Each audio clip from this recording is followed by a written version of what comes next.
উম্মতের গুনাহগারের চোখের পানি।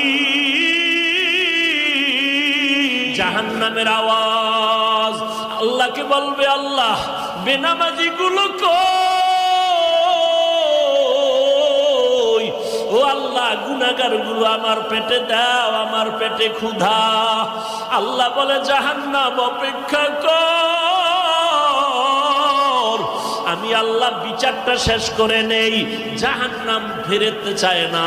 আল্লাহ অর্ডার করবে, ফিরিস্তা জাহান্নামের গলায় ৭০,০০০ শিকল লাগাইয়া ধর, সামনে যেন আসতে না পারে, পেছনে ধরে রাখো।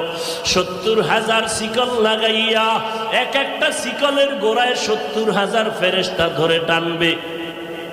জাহান্নামকে পেছনে ধরে রাখতে পারবে না। আমার মায়ার নবী, রহমতের নবী দেইখা কান্না করবে, আল্লাহ জাহান্নামের